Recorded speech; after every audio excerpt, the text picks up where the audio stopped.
Welcome back to Jewish Uncensored. Today we get to take an inside look into one of our deepest flaws in Israel as a Western democracy in the Middle East. Dan Schueftan is an Israeli academic and professor for political science in Haifa University. He's going to walk us through why we're dealing with the Palestinians in a way that is totally wrong and how that led us to October 7th. Let's take a look. We failed because we assumed that the Palestinians come from the same value universe we come from. I have heard the most important, I will not name names, but practically everybody making the decisions. The following.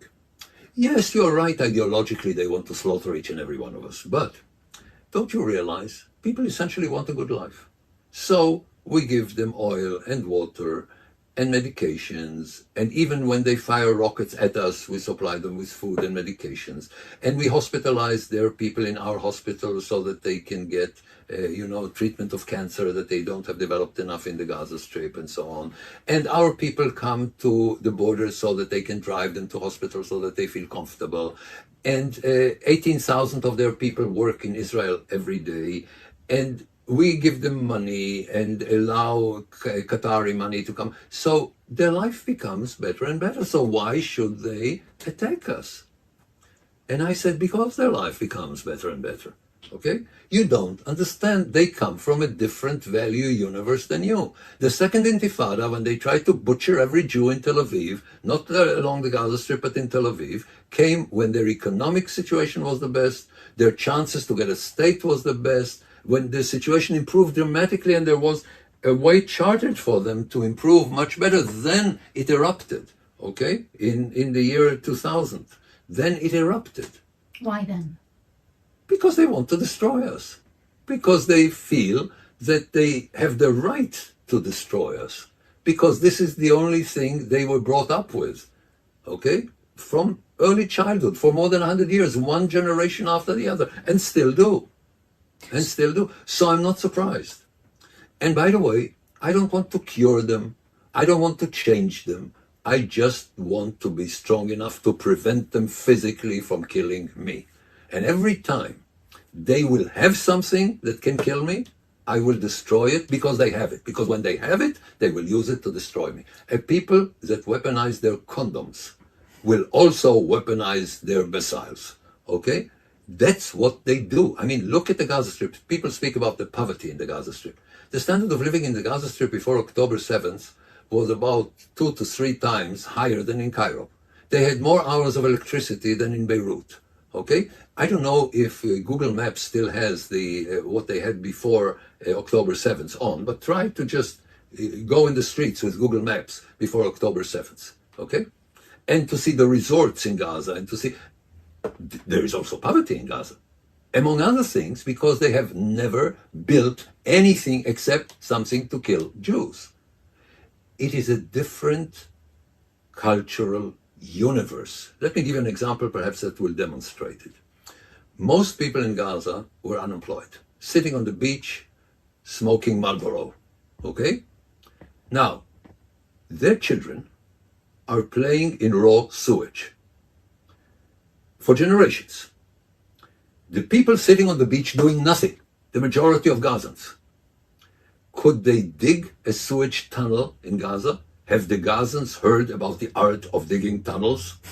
Could they have the best tunnels in the world? Tourists would come to Gaza to view the sewage tunnels. It would take them a day, okay? For all these people sitting on the beach doing nothing, okay? Now, it will not stop them killing Jews. They can still, the same day, some people can kill Jews, others can dig a tunnel. Why haven't they done it? Why don't they care that their children play in the sewage? Do they have money? Yes, more than you can imagine. Billions of dollars who going from the United States, from Europe, from Muslims all over the world, from Qatar. What have they used every penny of this money for? Weapons and tunnels and whatever can kill Jews. Okay? Why don't they dig these sewage system? Because they come from a different universe in terms of their values than we do. They're not a version of us. We are being told that everybody is a version of us. Now, most people who listen to you don't even know who Pol Pot was, okay? But is Pol Pot coming, and his people, are they coming from the same moral and cultural universe that we're coming from now? Do you have to recognize it? Yes. But if you want to cheat yourself, which is the favorite sport, the more educated you are, the more you engage in this sport. Okay, so there you have it. Again, it's unfortunate that Israel's decision makers fail to see this really endemic issue after all these generations of dealing with this problem. It seems they're just throwing money at the Palestinians and hoping that they get their act together eventually, but that is clearly not worked out.